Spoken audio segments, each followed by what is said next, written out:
Saludos. Con esta presentación damos inicio al segundo tema de nuestro curso de Geometría 1, que tiene que ver con la geometría de incidencia en el plano y el espacio. Este tema es el inicio de las nociones de geometría de nuestro curso. Y este inicio tiene que ser desde lo histórico, porque la geometría que estudiamos en este curso se lo debemos a Euclides. Pero, ¿quién fue Euclides de Alejandría? Euclides nació en Grecia, se cree que hacia el año 325 a.C. y murió en Alejandría hacia el año 265 a.C. Hacia el año 300 a.C., Euclides fue profesor de la escuela matemática de Alejandría y se cree que posiblemente fue uno de sus fundadores. Históricamente tiende a confundirse a Euclides de Alejandría con Euclides de Megara, pero es muy importante que quienes estudiamos matemática y en este caso particular geometría, tengamos claro que en nuestro curso nos vamos a referir a la geometría euclidiana, a ese Euclides de Alejandría. ¿Por qué es importante Euclides? La obra máxima de Euclides fue Los Elementos.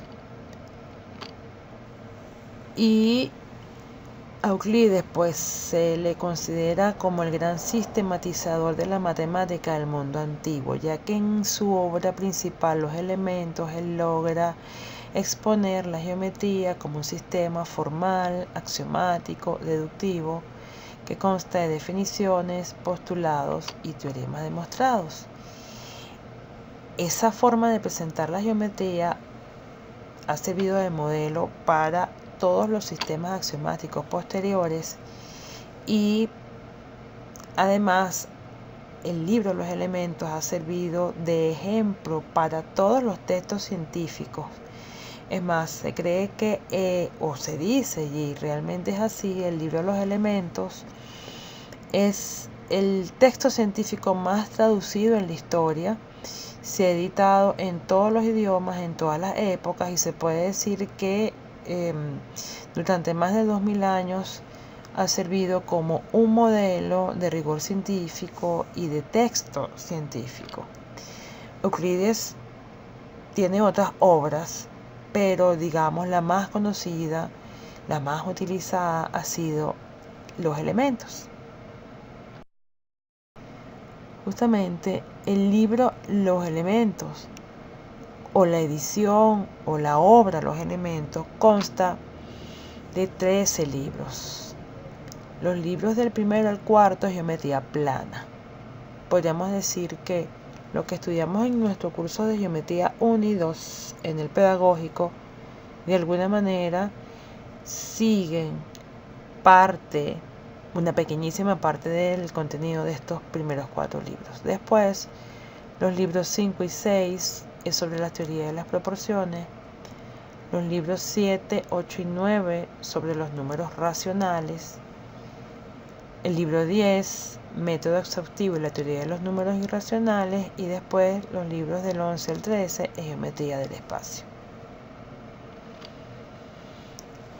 Hasta el siglo XIX, la geometría fue entendida como geometría euclidia o geometría euclidiana, y el libro Los Elementos fue utilizado como libro de texto en muchos centros de enseñanza de geometría en todos los niveles. Ahora bien, la introducción de cambios en el quinto postulado de Euclides, conocido como el postulado de las paralelas, es el que propició la aparición de las geometrías no euclidianas. Y allí encontramos la geometría de Riemann, el Lobachevsky, y en nuestro pedagógico uno puede profundizar más en el contenido de este postulado y de, por supuesto, las geometrías no euclidianas en el curso de Historia de las Ideas Matemáticas. Bien, ¿por dónde empezar a estudiar la geometría? Y en el caso específico de la geometría euclidia, ¿cuáles serían esos conceptos o nociones a partir de las cuales podemos comenzar a edificar nuestro edificio de la geometría? Bien, en la geometría euclidiana tenemos tres nociones primitivas o términos indefinidos, que son punto, recta y plano. Fíjense, inicialmente Euclides trató de definirlos. Y por ejemplo, en el caso de punto dijo aquello que no tiene partes. En el caso de la recta dijo que era aquella que descansa sobre igualdad o según igualdad sobre sus puntos. Y en el caso del plano la definió o lo definió como aquello que descansa según igualdad sobre sus rectas. Fíjense que estas tres definiciones son muy intuitivas, son muy descriptivas. Por esa razón estamos tomando como nociones primitivas, es decir, que no vamos a definir a las nociones de punto, recta y plano. Bien, ¿cuáles son esos primeros postulados de incidencia en el plano y en el espacio? Es decir, postulados. Recuerden que postulados son verdades evidentes. Vamos a tener 5 postulados de incidencia. El primero, que nos sirve para construir una recta. El segundo, que nos sirve para construir planos. El tercero, que nos relaciona puntos, rectas y planos en una relación de pertenencia. El cuarto, que me caracteriza la intersección de planos.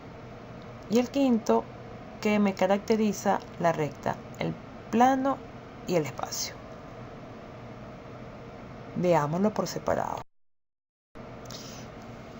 El postulado de incidencia 1, dados dos puntos distintos cualesquiera, por ejemplo los puntos A y B, ellos determinan una única recta o existe exactamente una recta que contiene dichos puntos A y B.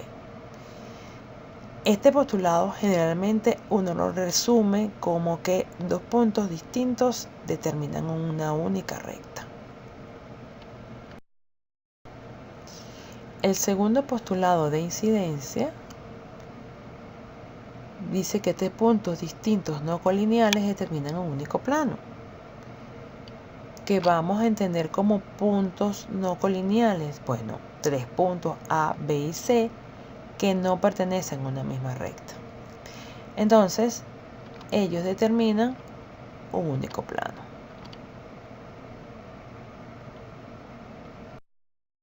El tercer postulado de incidencia me dice que si dos puntos están en un plano, por ejemplo, tengo un plano alfa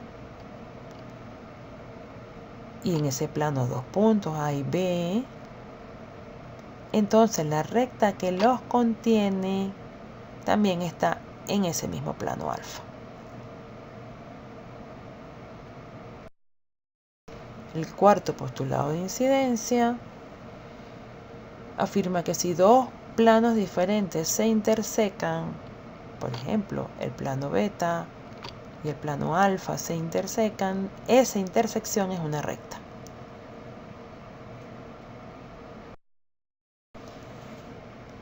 Y el quinto postulado, de alguna manera, me caracteriza cada uno de estos conjuntos con los cuales vamos a trabajar: la recta, el plano y el espacio. Afirma que toda recta contiene al menos dos puntos, todo plano contiene al menos tres puntos no colineales y el espacio contiene al menos 4 puntos no coplanares. Fíjense que en este postulado se habla de la recta y de los elementos mínimos que tiene esa recta, es decir, 2 puntos. Se habla del plano y me dice los elementos mínimos que tiene todo plano, es decir, al menos 3 puntos no colineales. Y este es el único postulado que me caracteriza el espacio, diciendo que contiene al menos 4 puntos no coplanares, que son los que se ven en pantalla, los puntos A, B, C y D. Bien, vamos a pensar en algunas posibles preguntas que podemos formularnos a partir de lo que nos dicen los postulados. Por ejemplo, si tenemos que dar respuesta a esta primera pregunta, ¿cuántos puntos contiene una recta? ¿En qué pensamos? Estoy segura que están pensando en esto, ¿verdad? Allí claramente vemos una recta y en esa recta vemos claramente 2 puntos. Ahora, ¿qué postulado me permite dar respuesta segura a esta pregunta? ¿Cuántos puntos contiene una recta? El postulado 5 me dice que toda recta tiene al menos 2 puntos. Pero veamos la segunda pregunta. ¿Cuántas rectas pueden pasar por un punto dado? Veamos este punto y los invito a pasar rectas por ese punto. ¿Cuántas rectas pueden pasar por ese punto? Podemos pasar esta, podemos pasar esta, y así pueden pasar muchas rectas. Entonces, quiere decir que por un punto pueden pasar infinitas rectas. Ojo, si estamos pensando en un modelo de espacio que tiene al menos 4 puntos, es decir, que tiene infinitos puntos.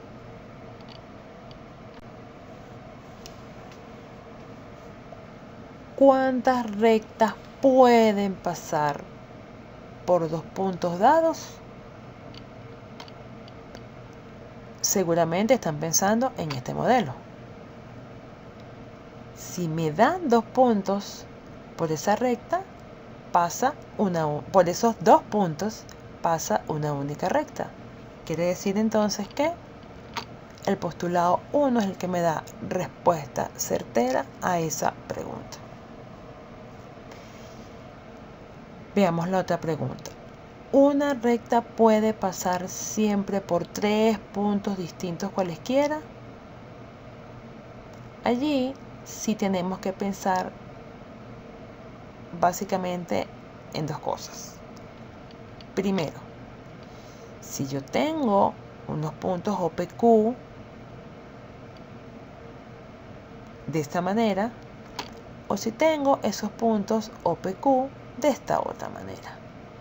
¿Qué significa entonces? Que yo puedo tener 3 puntos colineales y en este caso por allí pasa una única recta, pero si tengo 3 puntos no colineales, entonces tengo 3 rectas distintas.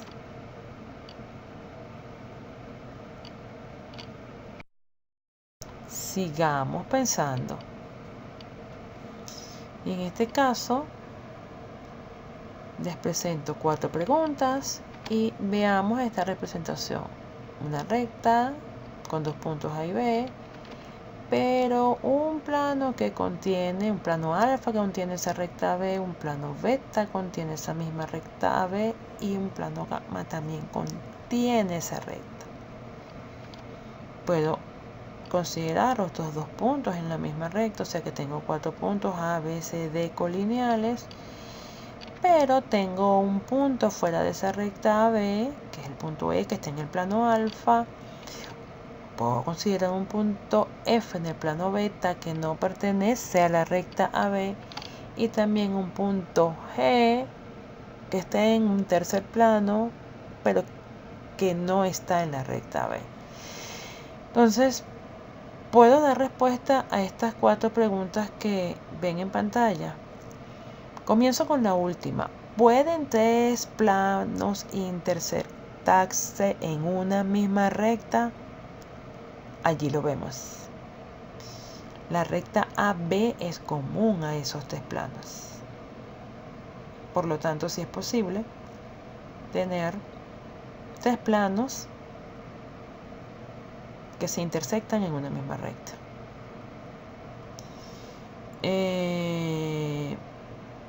La otra pregunta, ¿existe la posibilidad de que dos planos se intersequen en un solo punto? Definitivamente no. Recuerden el postulado de incidencia 4.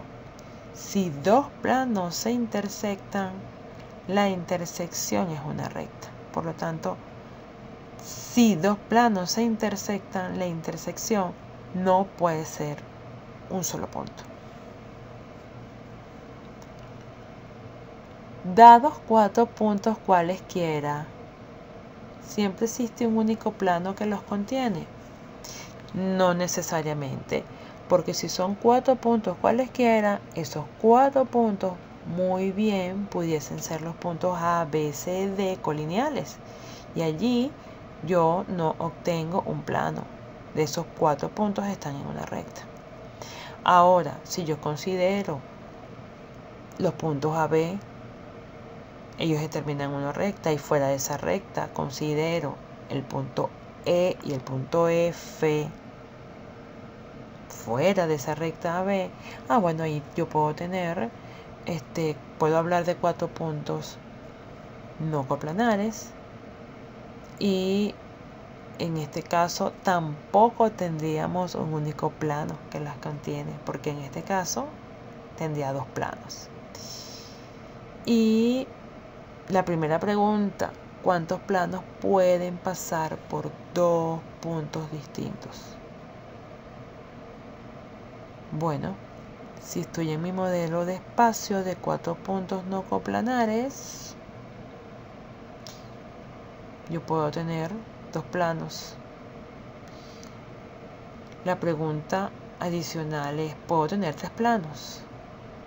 Como los que vemos en la figura que les muestro en pantalla. Los invito a seguir pensando en modelos que puedan dar respuesta y distintas respuestas a estas preguntas.